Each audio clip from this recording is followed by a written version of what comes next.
तुमच्यापैकी मॅक्सिमम जण कधी ना कधी आठवडी बाजारामध्ये गेले असतील. कधी असं विचार केलाय का आठवडी बाजारामध्ये सर्व वस्तू एकसारखे विकत असतात? किंवा तुमच्यापैकी मॅक्सिमम जण जर गावाकडच्या ठिकाणी राहत असतील तर तुमच्याकडे एक खारमुरेवाला येत असतो, तो त्याच्या बंडीवर खारमुरे वगैरे विकत असतो आणि तोच खारमुरेवाला उन्हाळ्यामध्ये वक्त बदलतीये, जिंदगी बदलली, जज्बात बदलली, त्या खारमुऱ्याच्या गाडीवरून किंवा त्या शेंगदाणे बटाण्याच्या गाडीवरून ते काढून टाकतो आणि त्याच्याऐवजी तिथं बर्फ गोळा किंवा कुल्फी विकत असतो. कधी असा विचार केलेला आहे? तर हे जे सर्व प्रकार आहेत, त्यातल्या त्यात आठवडी बाजारातल्या विक्रेत्यांकडून सरकार जे आहे ते कधी टॅक्स वसूल करत नाहीये. जे पण आठवडी बाजारामध्ये विक्रेते फळभाज्या, फुले वगैरे विकत असतात, ह्यांच्याकडून गव्हर्नमेंट कधी टॅक्स घेत नाही. असं का होते? ह्या सर्व प्रश्नांची उत्तरे तुम्हाला आजच्या ह्या व्हिडिओमध्ये बघायला मिळणार आहेत. करंट सिच्युएशन मध्ये आपला जो टॉपिक चालू आहे, स्पर्धेनुसार बाजारपेठेची विभागणी चालू आहे. ऑलरेडी स्थळानुसार आणि काळानुसार झालेले आहेत.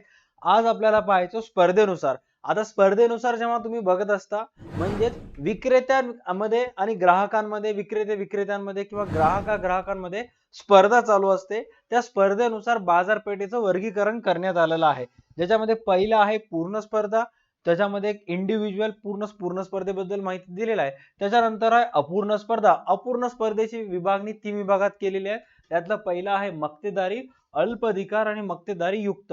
असं म्हणल्यानंतर मॅक्सिमम जणांचे भुवया उंचावतात आणि मग त्यांना प्रश्न पडते की सर एवढे जर प्रकार असतील तर सध्या स्थितीत भारतामध्ये जी बाजारपेठ आहे ते कोणती आहे? तर सध्या स्थितीत भारतातली जी बाजारपेठ आहे ते आहे मक्तेदारी युक्त. 75% बाजारपेठ हे मक्तेदारी युक्त आहे आणि काही ठिकाणी अल्पाधिकार बाजारपेठ सुद्धा तिथं आहे. बट पूर्ण स्पर्धा बाजार किंवा मक्तेदारी हे दोन्ही जे बाजाराचे प्रकार आहेत ते काल्पनिक बाजार आहेत. काल्पनिक बाजार म्हणजे काय? विचारामध्ये, ऍक्च्युअल मध्ये तसं बाजारपेठ अस्तित्वात नाही.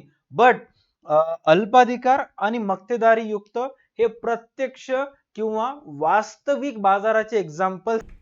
तुमच्यापैकी मॅक्सिमम जणांना रजनीकांत माहित असेल.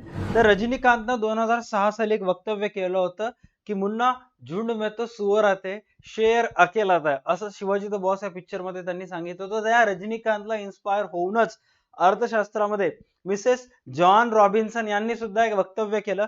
त्यांच्यामध्ये काय की जेव्हा प्रत्येक उत्पादकाच्या उत्पादनाला असणारी मागणी पूर्ण लवचिक असते. पूर्ण लवचिक म्हणजे काय? ज्यांना मागणीची लवचिकता झालेली आहे त्यांना ऑलरेडी माहिती आहे. नसेल झालेलं तर मागणीची लवचिकता बाय DA2 अकॅडमी सर्च करा, येऊन जाईल व्हिडिओ. पूर्ण लवचिक असते तेव्हा पूर्ण स्पर्धा अस्तित्वात येते. असं म्हणणं कोणाचं होतं? मिसेस जॉन रॉबिन्सनचं होतं. आता मिसेस जॉन रॉबिन्सननी जी व्याख्या केलेली आहे ते तर व्याख्या ह्या बाजाराशी जुळतेच, बट त्याच्याबद्दल आपल्या पुस्तकात काय सांगण्यात आलेलं आहे ते आपण स्टेप बाय स्टेप चेक करूयात. इथं काय सांगण्यात आलेलं आहे? पूर्ण स्पर्धा ही प्रत्यक्ष बाजाराचा एक आदर्श आणि काल्पनिक संकल्पना आहे. प्रत्यक्ष बाजारापेक्षा एक आदर्श आणि काल्पनिक संकल्पना आहे. आता नीट लक्षात घ्या. काल्पनिक संकल्पना म्हणजे इमॅजिनरी, खयाली पुलाव, अस्तित्वात नाही, फक्त अशी असायला पाहिजे. पूर्ण स्पर्धा ही बाजाराची एक आदर्श काल्पनिक संकल्पना आहे. काल्पनिक संकल्पना म्हणजेच काय? विचारामध्ये जे असायला पाहिजे बट ऍक्च्युअल मध्ये एक्झिस्ट करत नाही, असा बाजाराचा प्रकार आहे. जॉन रॉबिन्सन यांच्या शब्दात प्रत्येक उत्पादकाच्या उत्पादनाला असणारी मागणी पूर्ण लवचिक असते तेव्हा पूर्ण स्पर्धा अस्तित्वात येते. आता त्याच्यानंतर इथं काय सांगण्यात आलेलं आहे चेक करा. पूर्ण स्पर्धा बाजार हा असा बाजार आहे की ज्यात विक्रेते व ग्राहक असंख्य असतात. एक्झाम मध्ये अनेक वेळा विचारलेला प्रश्न आहे. पूर्ण स्पर्धा बाजारात विक्रेते व ग्राहक कसं असतात? असंख्य असतात. आता जेव्हा जेव्हा मी पूर्ण स्पर्धा बाजार म्हणेन त्या प्रत्येक वेळेस तुमच्या माइंड मध्ये ही इमेज क्लिक व्हायला पाहिजे. ह्या इमेज मध्ये तुमचं पूर्ण 8 ते 9 मार्क लपलेले आहेत. तुम्ही ह्या इमेजला स्क्रीनशॉट सुद्धा काढून घेऊ शकता. आता वापस येऊयात.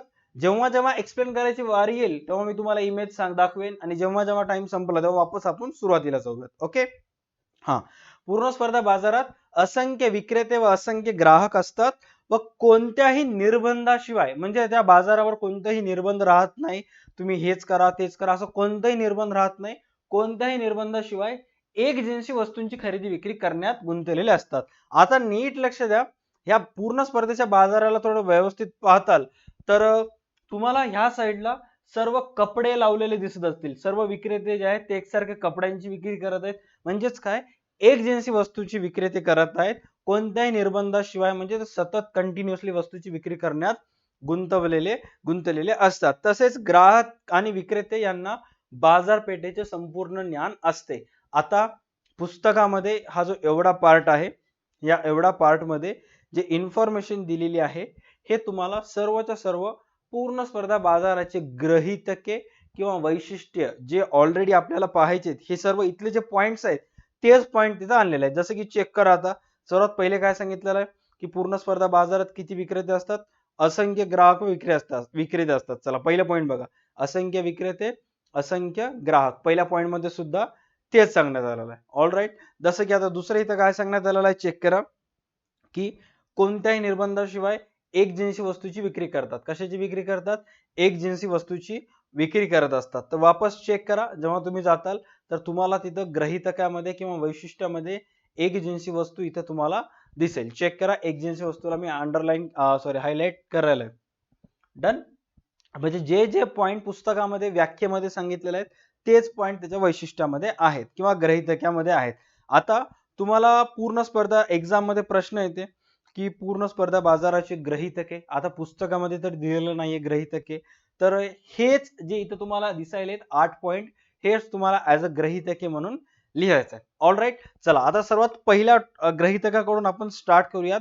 या बाजारपेठेत असंख्य ग्राहक व असंख्य विक्रेते असतात. आता तुम्ही जेव्हा आठवडी बाजारामध्ये जात असता, नंबर ऑफ सेलर्स आहेत, इथे चेक करा किती दुकानदार दिसायलेत. आणि हा जो आठवडी बाजार आहे हा जसं जसं तुम्ही जात जाल तसं तसं हा वाढत असतो, बरोबर आहे. म्हणजे नंबर ऑफ सेलर्स असंख्य असतात, नंबर ऑफ ग्राहक सुद्धा काय असतात? जास्त असतात. म्हणजे ज्या बाजारपेठेत ग्राहकांची आणि विक्रेत्यांची संख्या जास्त असते त्या बाजारपेठेला पूर्ण स्पर्धा म्हणतात. आणि समोर काय सांगण्यात आलेलं आहे, चेक करा की अगोदर उल्लेख केल्याप्रमाणे एकूण बाजारात प्रत्येक विक्रेता व ग्राहक यांचा सहभाग नगण्य असतो. आता सहभाग नगण्य असतो, या नगण्य शब्दाचा अर्थ काय? नगण्य या शब्दाचा अर्थ आहे असून नसल्यासारखं, बरोबर आहे. आता मला सांगा की एक क्रिकेट मॅच चालू आहे, सध्या वर्ल्ड कपचा टाइम चालू आहे तर क्रिकेट मॅच चालू आहे.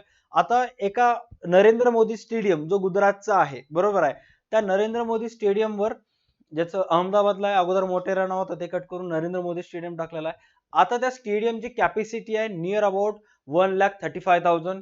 तिथं जे प्रेक्षक आहेत ते बसू शकतात, बरोबर आहे. मला सांगा, एखादा जर एक प्रेक्षक आला नाही तर मॅचला फरक पडेल का? मॅचला फरक पडणार नाही. सेम त्या पर्टिक्युलर प्रेक्षक जो ऑडियन्स तिथं बसलेला आणि त्यातला एक जर आला नाही तर मॅचला जसं फरक पडणार नाही, तसंच पूर्ण स्पर्धेच्या बाजारामध्ये जर एखाद्या दिवशी एखादा विक्रेता आला नाही किंवा एखादा ग्राहक आला नाही तर बाजारपेठेला फरक पडतो का? नाही. म्हणजे त्याचा सहभाग कसा आहे? नगण्य आहे. थोडक्यात सांगायला तुमच्या वर्गामध्ये सुद्धा जर एखाद्या दिवशी टीचर्स आले नाहीत तर मे बी क्लासला फरक पडू शकतो का? कारण वर्ग होत नाही, सोडून टाकतात शाळा. बट एखाद्या एक दिवशी तुमची तब्येत खराब असल्यामुळे तुम्ही जर शाळेला गेला नाहीत तर पूर्ण वर्गाला फरक पडते का? वर्गाला फरक पडत नाही. म्हणजे तुमचा सहभाग वर्गामध्ये कसा आहे? नगण्य असतो. सांगायचं जस तात्पर्य. Okay, done. त्यामुळे कोणताही एक विक्रेता बाजारातील किमतीवर प्रभाव पाडू शकत नाही. अशा प्रकारे पूर्ण स्पर्धेत विक्रेते किंमत स्वीकारणारे असतात.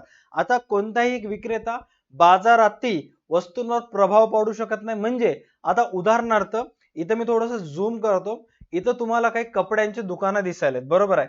इथं मी हायलाइट करतो असं. Just 1 minute, give me 1 minute of time. मी असं अपेक्षा करतो की तुम्हाला दिसेल. हा, इथं असे 4 कपड्याचे दुकानदार आहेत, बरोबर आहे. 1 2 3 4. आता मला सांगा की जर एखाद्या दुकानदारानं समजा ह्या एका ड्रेसची किंमत 800 रुपये सांगितली आणि मग कस्टमर जो आहे तो दुसऱ्या 2 दुकानात जातो, तिथे त्याला जे कपडे आहेत ते त्याला 600-500 रुपयाला मिळू शकतात. हा एकटा किमतीवर प्रभाव पाडू शकतो का? किमतीवर प्रभाव पाडू शकत नाही. का? कारण तिथं असंख्य विक्रेते असतात. तो एकटा जरी जास्त रेट लावला तो कस्टमर जो आहे तो दुसरीकडे जातो, खरेदी करतो. बट तो प्रभाव कधी पाडू शकतो, जर त्या बाजारपेठेमध्ये तो फक्त आणि फक्त एकटाच विक्रेता असेल, तर मग अशा वेळेस तो बाजारपेठेतील किमतीवर प्रभाव पाडू शकतो, इझिली तो प्रभाव पाडू शकतो. त्याच्यानंतर नेक्स्ट सांगलेला आहे, तसेच ग्राहकाची संख्या प्रचंड असते. प्रत्येक ग्राहक खरेदी ही एकूण खरेदीचा अल्पसा भाग असतो. त्यामुळे वस्तूच्या किमतीवर कोणताही ग्राहक सुद्धा प्रभाव पाडू शकत नाही. म्हणजे इथं काय सांगण्यात आलेलं आहे, चेक करा, की थोडक्यात काय, की विक्रेते पण असंख्य आहेत, ग्राहक पण असंख्य आहेत. तुम्ही जर जास्त रेट लावला तर ग्राहक दुसरीकडे जाईल. तुम्ही जर कमी किमतीला वस्तू मागाल तर विक्रेता तुम्हाला विकणार नाही का? तू जर गेलास तर दुसरं ग्राहक त्याच्याजवळ रेडीच आहे. म्हणून कोणताही विक्रेता असू दे किंवा कोणताही ग्राहक असू दे, तो किमतीवर प्रभाव पाडू शकत नाही. ओके. त्याच्यानंतर नेक्स्ट सांगलेला आहे एक जिन्सी वस्तू. एक जिन्सी वस्तू म्हणजे काय? अशा वस्तू याच्यामध्ये सर्व एकसारखेपणा आहे. तुम्ही जर आठवडी बाजारामध्ये गेलात तर सगळीकडे तुम्हाला कोथिंबीर, कढीपत्ता, हिरव्या मिरच्या, टमाटे, आलू, वांगे हे सर्व विकताना दिसत असतील. त्याचबरोबर काही काही बाजारपेठेमध्ये सर्व फळभाज्यावाले एका ठिकाणी बसलेले असतात, केळीवाले एका ठिकाणी बसलेले असतात, त्याचबरोबर सर्व लाल मिरच्या विकणारे एका ठिकाणी बसलेले असतात, मसाल्यासाठी वापरण्यात येणारे. म्हणजे मिरच्यांचा बाजार एक सेपरेट असतो. त्याच ठिकाणी जर मच्छी मार्केट असेल तर तो एक सेपरेट असते. म्हणजे प्रत्येक एकसारखे वस्तू विकणारे असतात ते एकाच ठिकाणी बसलेले असतात. तुम्ही ऑब्झर्व करा. ओके. आता इथं काय सांगण्यात आलेलं आहे, की पूर्ण स्पर्धेचे महत्वाचे वैशिष्ट्य म्हणजेच असंख्य विक्रेत्याकडून विकली जाणारी वस्तू ही दृष्टीने, आकार, रूप, रंग, चव इत्यादी बाबतीत एकजिन्सी असली पाहिजे. सर्व वस्तू परस्परांना पूर्णतः पर्यायी असतात. परस्परांना पूर्णतः पर्याय म्हणजे काय? जर तुम्ही साखर घेतला नाही तर गुळ अवेलेबल असतो, चहा घेतला नाही तर कॉफी तुम्हाला पर्याय म्हणून तिथं अवेलेबल असतो. आणि रंगरूप, आकार, चव हे सगळे एकसारखे असतात. जसे आता इथं चेक करा, तुम्हाला इथं जे कपड्यांची दुकानं दिसत आहेत, तुम्ही जर व्यवस्थित ऑब्झर्व केलं तर सर्व रंग, रूप, आकार, चव ना एकसारखे आहेत आणि पूर्णतः एकमेकांना काय पर्याय आहेत. जर तुम्हाला हा आवडला नाही तर तुम्ही हा घेऊ शकता, हा आवडला नाही तर तुम्ही ह्याची वस्तूची खरेदी करू शकता. म्हणजेच काय, पूर्ण स्पर्धे बाजाराचं पहिले वैशिष्ट्य आहे असंख्य ग्राहक, असंख्य विक्रेते. दुसरा वैशिष्ट्य आहे एक जिन्सी वस्तूची विक्री. त्याच्यानंतर नेक्स्ट तिथं सांगलेलं आहे मुक्त प्रवेश व निर्गमन. मुक्त प्रवेश व निर्गमन म्हणजेच काय? प्रवेश म्हणजे बाजारामध्ये प्रवेश करणे, निर्गमन म्हणजे ऍज अ विक्रेता बाजारातून निघून जाणे. पॉइंट मध्ये काय सांगण्यात आलेलं आहे, चेक करा, की या बाजारपेठेत प्रवेश आणि निर्गमनावर कुठलेही निर्बंध नसतात. जर नफ्याची आशा असेल तर उद्योग संस्था बाजारात प्रवेश करतात आणि तोट्याची शक्यता असेल तर बाजारातून निर्गमन करतात. किती साधं, सिंपल, सोपं पॉइंट सांगण्यात आलेला आहे. आता नीट लक्ष द्या, या बाजारपेठेमध्ये एखादा एक विक्रेता आहे, तो असं विचार केला की बाबा या बाजारपेठेमध्ये एवढे सारे लोक आहेत, तर यापैकी किती जणांना चहा पियाची सवय असेल, किती जण चहाचे चाहते असतील. मग तो काय केला, बाजारपेठेमध्ये आला, चहाचं दुकान टाकला नफ्याच्या हेतूने आणि 2-3 दिवस लोक मस्तपैकी त्याच्याकडून चहा पिले, त्याचं म्हणजे गल्ला वगैरे जमा झाला आणि तिसऱ्या दिवशी त्याला घमंड आलं, तो लगेच चहामध्ये, दुधामध्ये पाणी मिक्स केलं आणि चहाची चव खराब केलं आणि मग लोक त्याच्याकडे जाणं बंद केले. आणि लोक जाणं बंद केलं म्हणजेच काय, नफा कमी झाला आणि मग त्या दुकानदारानं चहा विकणं सोडून टाकलं, बाजारामधून दुकानच काढून टाकला. म्हणजेच काय, या बाजारपेठेमध्ये विक्रेते जे असतात त्याच्या प्रवेशावर निर्बंध नसतात. मुक्त प्रवेश निर्गमन असते. म्हणजे त्यांना जर नफा दिसत असेल तर ते येतात, दुकान टाकतात आणि नफा जर दिसत नसेल तर मग दुकानातून, त्या बाजारपेठेतून काय करतात, निर्गमन करतात. बाजारपेठेतून एक्झिट ते घेत असतात. म्हणजे प्रवेशावर किंवा निर्गमनावर कोणतीही बंदी नसते. बट काही काही बाजारपेठ असे आहेत की जिथं तुम्हाला प्रवेश घेण्यासाठी तुम्हाला अनेक गोष्टींचे निर्बंध असतात. तुमच्याजवळ अनेक कागदपत्रे, परवाने असले पाहिजेत तर तुम्ही प्रवेश घेऊ शकता. निर्गमनावर कुठलीही बंदी नाही, सरळ सरळ तुम्ही व्यवसाय बंद करू शकता. ओके. त्यानंतर नेक्स्ट पॉइंट सांगलेला आहे एकच किंमत. आता एकच किंमत म्हणजे काय, की पूर्ण स्पर्धेच्या बाजारात एकच किंमत असते, जी मागणी आणि पुरवठा यांच्या आंतरक्रियेने निर्धारित होते.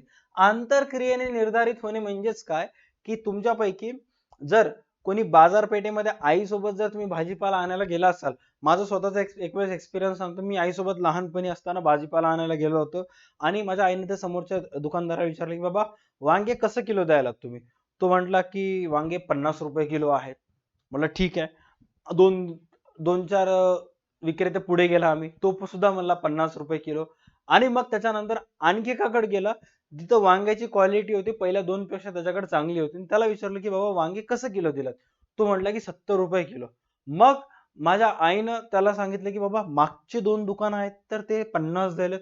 तुम्ही एकटे ₹20 जास्त काय द्यायलात? मागच्या वेळेस तुम्हाला कोण द्यायला? हे बघा ते आणि ते दुकानदार ₹70 ₹50 ला द्यायलेत. मागच्या वेळेस तो काय म्हणला? "हां, ठीक आहे चला घ्या ₹50 घ्या."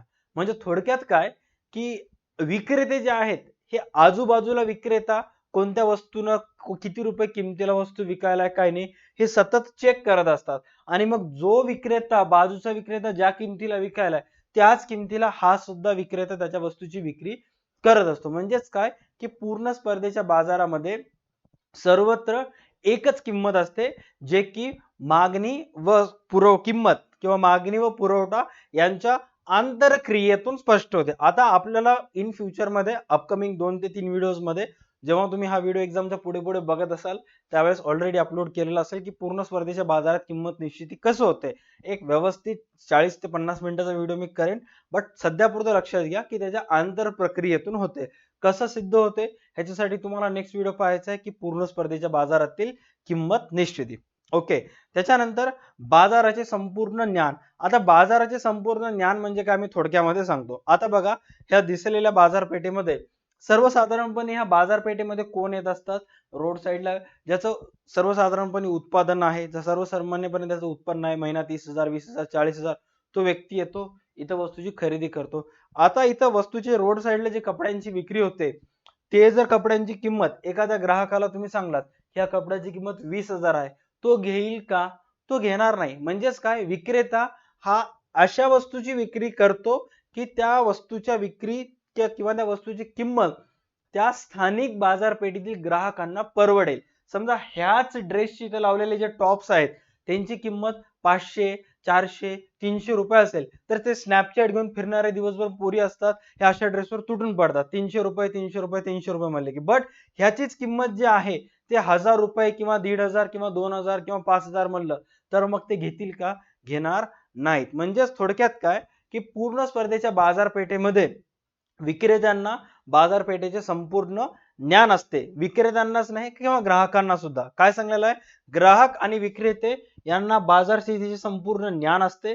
प्रत्येक ग्राहक आणि विक्रेत्यांना वस्तूची किंमत, गुणवत्ता, दर्जा, पुरवठ्याचा स्रोत इत्यादीचे ज्ञान असते. म्हणजेच दोघांनाही माहित असते, ग्राहकांना किंवा पुरवठादारांना किंवा विक्रेत्यांना, की बाबा या वस्तूचं किंमत किती आहे, गुणवत्ता काय, दर्जा काय, पुरवठ्याचे स्रोत काय, काय नाही पूर्ण गोष्टी माहित असते. आणखी एक वेळेस सांगायलो, पूर्ण स्पर्धा हा एक आदर्श काल्पनिक बाजार आहे. कोणाच्या मते? मिसेस जॉन रॉबिन्सनच्या मते. म्हणजेच काय, की बाबा काल्पनिक बाजार म्हणजे काय? सद्यस्थितीत हे बाजारपेठ अस्तित्वात नाही, पण अशी असायला पाहिजे. ऑलराईट. तेच काय? पूर्ण स्पर्धा बाजार. आता याच्यामध्ये एक आणखी एक महत्वाचा पॉइंट आहे, उत्पादन घटकांची पूर्ण गतिशीलता. पूर्ण गतिशीलता म्हणजे काय, की उत्पादनाचे जे घटक असतात ते बदलत असतात. थोडक्यात काय, नीट लक्ष द्या सांगतो. ओके. पूर्ण स्पर्धेचे आणखी एक वैशिष्ट्य आहे, की ज्यात उत्पादनाचे घटक हे पूर्ण गतिशील असतात. म्हणजे श्रम, भांडवल यासारखे घटक भौगोलिक दृष्ट्या नव्हे तर व्यावसायिक दृष्ट्याही गतिशील असतात. आता एक नीट लक्षात घ्या, श्रम आणि भांडवल म्हणजे काय? तुमच्या बाजारपेठेमध्ये किंवा गावामध्ये हमाल जो काम करत असतो ₹300 मजुरीवर, तो जो काम करत असतो, तो जो श्रम आहे तो गतिशील असतो. म्हणजेच काय, तो जो श्रमिक आहे आज गणपतीच्या टाइमला ट्रक मधून गणपतीची मूर्ती त्या दुकानात लोड करत आहे, उद्या एका नारळाच्या दुकानात जाऊन नारळाची गाडी खाली करत आहे, उद्या किराणा दुकानमध्ये जाऊन जे पोह्याचे बॅग्स येतात 50 किलोचे ते ट्रक मधून भरत आहे. म्हणजे त्याचं जे श्रम आहे ते विविध क्षेत्रामध्ये आहे. जर त्याला काम करावं वाटत नसेल तर तो एका मिस्त्रीच्या हाताखाली जातो, त्याला दिवसाला तिथं मजुरी ₹500 मिळते, तो व्यवसाय त्याचा चेंज करत असतो. म्हणजे त्याचं श्रम आहे आज आज एका व्यवसायासाठी वापरत आहे तर उद्या दुसऱ्या व्यवसायासाठी वापरत आहे. दुसरा पॉइंट इथं काय सांगितलेला आहे? भांडवल. भांडवल यासारखे घटक म्हणजेच काय? भांडवल म्हणजे व्यवसायातील पैसा. आता उदाहरणार्थ तुम्हाला इथे एक दुकानदार दिसत असेल जो कपड्यांची विक्री करत आहे आणि कपड्यांच्या विक्री करण्यासाठी कपड्याच्या दुकानात त्याचं भांडवल गुंतवलेलं आहे. समजा जर त्याला असं लक्षात आलं की बाबा आपण इथे कपड्याचं दुकान टाकलं, चलत नाहीये, तर मग काय करतो? तो त्याचं कपड्याचं दुकान जो आहे तो रॅपअप करतो, म्हणजे आहे सगळे कपडे कमी भावामध्ये विकून टाकतो आणि भांडवल मोकळं करतो आणि उद्या त्याच बाजारपेठेत दुसरं काहीतरी एक व्यवसाय टाकतो ज्याची मागणी लोकांना आहे, जसं की मोबाईल रिपेअरिंगचं दुकान टाकत असतो, कोणताही टाकत असतो. आणि इथं एक समोर सर्वात महत्वाचं सांगलेलं आहे की श्रम भांडवल यासारखे घटक भौगोलिक दृष्ट्याच नव्हे तर व्यावसायिक दृष्ट्याही गतिशील असतात. आता भौगोलिक दृष्ट्या म्हणजेच काय की आठवडी बाजारामध्ये जर तुमच्या कोणाचे आई वडील भाजीपाला विक्रेते असतील तर तुम्हाला माहित आहे की प्रत्येक ठिकाणी एक ठराविक आठवडी बाजार असतो, त्या दिवशी त्या बाजारात वस्तूची विक्री करतात. जसं की आता मी इथं ज्या ठिकाणी असतो तिथं सॅटरडेला आठवडी बाजार भरते दर शनिवारी आणि कंटिन्युअसली दर शनिवारी आजूबाजूचे खेडेगावचे लोक येतात आणि देगलूर मधून भाजीपाला विक्री करतात. त्याच्यानंतर हेच सर्व भाजीपाला विक्रेते देगलूर वरून 40 किलोमीटर दूर नायगाव आहे तिथं जाऊन भाजीची विक्री करत असतात. त्याच्यानंतर सोमवारी जे आहे ते मुक्रामबादला येतात देगलूर पासून 30 किलोमीटर दूर, तिथं भाजीची विक्री वगैरे करत असतात. म्हणजे प्रत्येक गावाचा एक आठवडी बाजार असतो. म्हणजे हे व्यावसायिक जे आहेत, आता इथे जे तुम्हाला दुकानं दिसत आहेत, इथं रस्त्यावर जे सर्व विक्रेते दिसत आहेत, हे भौगोलिक दृष्ट्या गतिशील असतात. म्हणजेच काय, हे फक्त तुम्हाला शनिवारीच तुमच्या गावामध्ये दिसतील विकताना, रविवारी जे आहे हे यांचा हातगाडा जो आहे तो दुसरीकडे जाऊन लावतील. म्हणजेच वस्तूची जी विक्री आहे आज एका ठिकाणी तो उद्या दुसऱ्या ठिकाणी करत असतात. वस्तूची विक्रीच नव्हे, भौगोलिक दृष्ट्याच नव्हे तर व्यावसायिक दृष्ट्या सुद्धा गतिशील असतात. व्यावसायिक दृष्ट्या गतिशील म्हणजेच काय, व्हिडिओच्या सुरुवातीला मी तुम्हाला सांगितलं होतं की तुमच्या गल्लीमध्ये येणारा जो खारमुरे चणे बटाणा विकणारा जो गाडीवर बंडी घेऊन येत असतो, तो उन्हाळ्यामध्ये ते सर्व चणे फुटाणे बंडीवरून काढतो आणि त्याच्याऐवजी तिथं कुल्फी, आईस्क्रीम किंवा बर्फ गोळ्याची विक्री वगैरे तिथं करत असतो. तुमच्यापैकी मॅक्सिमम जणांनी ते एक्सपिरियन्स घेतला असेल. तो जेव्हा काचेच्या किंवा स्टीलच्या ग्लासामधून तो जो बर्फ गोळा बाहेर काढून असं जेव्हा करतो त्यावेळेस त्याचं पाणी जे आहे ते तुमच्या तोंडावर वगैरे पडतं. लहानपणी ती एक काइंड ऑफ नॉस्टॅल्जिया फिलिंग होतं आणि तुम्ही खुश होत होता. तसंच तो जो तुमच्या शाळेचा बाहेर येणारा बंडीवाला मामा आहे, तो पहिले काही दिवस समोसे तुम्ही जे खातात एक एक 2 रुपये चिल्लरवरून चॅट वगैरे खात असतात, चिप्स वगैरे खात असतात बंडीवर, तो त्याच्याऐवजी उन्हाळ्यामध्ये समरमध्ये जेव्हा तुम्ही जाताल तर तो कुल्फी, थंड पेय, शीतपेय वगैरे असे स्प्राईट वगैरे विकत असतो. म्हणजेच काय की तो व्यावसायिक दृष्ट्या सुद्धा गतिशील आहे. पॉइंट क्लिअर झाला, उत्पादन घटकांची गतिशीलता. त्याच्यानंतर नेक्स्ट आहे वाहतूक खर्चाचा अभाव. वाहतूक खर्चाचा अभाव म्हणजेच काय, मी आता पाहायला जर गेलं तर मी माझ्या जनरेशन मधला पहिला आहे की जो त्याच्या ओरिजिनल बिझनेस पासून बाजूला येऊन स्वतःचा स्टार्ट केला. जसं की माझे वडील, माझे आजोबा, त्यांचे वडील म्हणजे आजोबाचे वडील आजोबा ते सर्व किराणा दुकानाचा बिझनेस आहे. बरोबर आहे. मी एकटाच कसं निघालो की काय की माहित नाही, बट मी कोचिंग सेक्टर मध्ये आलेलो आहे. बट मी जेव्हा माझ्या वडिलांना किराणा दुकान बिझनेस करत असताना विचारायचे की पप्पा आपण आपल्या देगलूर मध्ये वस्तूची विक्री करायला तो सामान जो आहे आपण कुठून आणतो? तर माझे वडील म्हणले की बा आपण जे सामान आहे ते हैदराबादवरून आणतो. आता आम्ही आहोत महाराष्ट्रामध्ये, बरोबर आहे. महाराष्ट्राची राजधानी मुंबई आहे, मोठे शहर पुणे, नाशिक, औरंगाबाद आहेत. मग बाबा आपण एवढे का आणत नाही, आपण इकडं हैदराबादला का जाता? कारण ते सांगितले की आपलं जे देगलूर शहर आहे ते आंध्र प्रदेश, कर्नाटक आणि महाराष्ट्र ह्या तिन्हीच्या सीमेवर आहे आणि इथून हैदराबाद जी आंध्र प्रदेश तेलंगणाची राजधानी आहे ते फक्त आपल्याला 150 किलोमीटर पडते. वाहतूक खर्च आहे ते आपल्याला कमी पडत असतो, म्हणून आपण तिथं जातो आणि देगलूर पेक्षा नांदेड पेक्षा कमी भावामध्ये आपल्याला तिथे वस्तू मिळत असतात. आता उत्पादक म्हणल्यानंतर किंवा विक्रेता म्हणल्यानंतर पैशाचा नफ्याचा विचार करत असतो. आपण तिथून जाऊन आणत असतो आणि इथे विक्री करतो. मग ह्याच्यामुळे काय होते, की आपल्याला वस्तूची जे आहे ते उत्पादन खर्च किंवा वस्तूचं खरेदी भाव आपल्याला कमी भावानं पडतो. सपोज एखादी वस्तू आपल्याला नांदेडला 120 रुपयाला मिळत असेल, नांदेड म्हणजे जिल्हा लेवल, तर तेच हैदराबादहून जर आणलं तर आपल्याला 75 रुपयाला पडते. मग आपण ते वस्तू देगलूर सारख्या ठिकाणी 150 रुपयाला विकून जास्तीत जास्त नफा गेन करू शकतो. बरोबर आहे. म्हणजे ठीक आहे, आता मला क्लिअर झालं, कारण हा प्रश्न मी विचारला त्यावेळेस मी 8वी-9वी ला असेल मे बी. आता इथं काय सांगण्यात आलेलं आहे, वाहतूक खर्चाचा अभाव म्हटलेला आहे. आता वाहतूक खर्चाचा अभाव का? कारण पूर्ण स्पर्धेत वस्तूची किंमत सर्वत्र सारखीच असते. आता मी माझ्या वडिलांना विचारलं की पप्पा जर समजा तेच वस्तू जे आपण हैदराबादहून आणायला तेच वस्तू जर आपल्याला नांदेडला 75ला पडली तर मग आपण हैदराबादला जाणार का? पप्पा म्हणले नाही आपण नांदेडला जाणार. पण ते मिळते का? नाही. बट पूर्ण स्पर्धेच्या बाजारामध्ये काय होते की पूर्ण बाजारामध्ये वस्तूची किंमत आहे ती एकसारखी असते. तुम्ही कोणत्याही कानाकोपऱ्यामध्ये जा, तुम्ही ह्या इकडच्या विक्रेत्याकडे जा किंवा इकडच्या विक्रेत्याकडे जा किंवा इथं विक्रेत्याकडे कोणाकडे या, सगळ्याकडे वस्तूची किंमत एकसारखी असते. आता मला सांगा, सर्व ठिकाणी जर वस्तूची किंमत एकसारखी असेल तर मग आपण एका ठराविक पॉइंट पासून दुसरीकडे लांब जाणार का? तर आपण जाणार नाही. जसं की माझ्या वडिलांना विचारलं होतं, हैदराबादला पण सेम किंमत आहे, नांदेडला सुद्धा सेम किंमत आहे, मग सोडणार का? दुसऱ्या हैदराबादला जाणार का?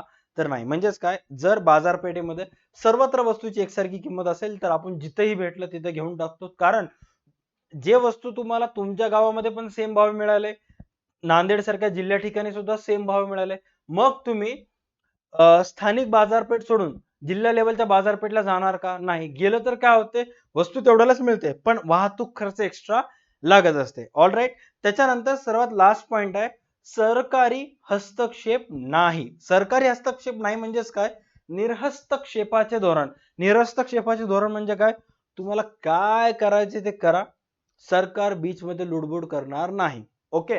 निरहस्तक्षेपाचे धोरण हे पूर्ण स्पर्धेचे महत्वाचे वैशिष्ट्य आहे. याचा अर्थ आर्थिक घडामोडीमध्ये शासकीय हस्तक्षेप पूर्णपणे अभाव. आता सध्या परिस्थितीमध्ये प्रत्येक व्यवसाय सरकारचा हस्तक्षेप आहे, गव्हर्नमेंट टॅक्स भरा, जीएसटी भरा वगैरे म्हणत असते, सरकारचा हस्तक्षेप आहे. पण पूर्ण स्पर्धेच्या बाजारामध्ये निरहस्तक्षेपाचे धोरण आहे. सरकार म्हणते तुम्हाला काय करायचंय ते करा, आम्ही तुम्हाला टॅक्स लावणार नाही. कारण सरकारला पण माहित आहे हे आज आहेत तर उद्या नाहीत. का उद्या नाहीत? कारण ह्यांचं जे व्यवसाय आहे ते भौगोलिक दृष्ट्या आणि व्यावसायिक दृष्ट्या पूर्णपणे गतिशील आहे. गतिशील म्हणजे काय, आज ज्याच्याकडून तुम्ही टॅक्स घ्यायला, उद्या बिचारा ते वस्तूची विक्री करताना तिथे दिसणार सुद्धा, उद्या त्यांना दुसऱ्या बाजारपेठेत जाते. मग अशा वेळेस तुम्ही त्याकडून टॅक्स घेणार का? नाही. म्हणजेच काय की पूर्ण स्पर्धेच्या बाजारपेठेत सरकारी हस्तक्षेप राहत नाही, निरहस्तक्षेपाचे धोरण असते. आय नो की कम्पेअर टू बिफोर अगोदरचे व्हिडिओज आहेत त्याच्या तुलनेत हा व्हिडिओ थोडासा लेंदी आहे, बट ह्याच्यातले पॉइंट्स महत्वाचे होते. एक्सप्लेनेशन कुठं ना कुठं महत्वाचं होतं, जे तुम्हाला समजायला पाहिजे होता ते पूर्णपणे एक्सप्लेन करण्याचा मी प्रयत्न केलेला आहे. सो आय होप हा व्हिडिओ जर आवडला असेल तर व्हिडिओला लाईक, चॅनलला सबस्क्राईब करा. अर्थशास्त्राचे आणखी खूप सारे व्हिडिओज येणार आहेत, खूप सारे माझ्या मार्फत, रुद्राणी मॅम मार्फत मेहनत चालू आहे. सो त्याचं फळ तुम्ही आम्हाला सबस्क्राईब करून द्या. जेवढेही व्हिडिओज आहेत ते सर्व व्हिडिओज तुमच्या मित्रांसोबत, तुमच्या क्लासमेट सोबत शेअर वगैरे करत जा. ऑलराईट. आजच्या व्हिडिओसाठी एवढंच. भेटूयात नेक्स्ट क्लासमध्ये. तोपर्यंत पाहत राहा तुमचा आवडता व्हिडिओ, आवडता युट्यूब चॅनल DHV अकॅडमी. चला bye, take care and stay connected. भेटूयात नेक्स्ट क्लासमध्ये.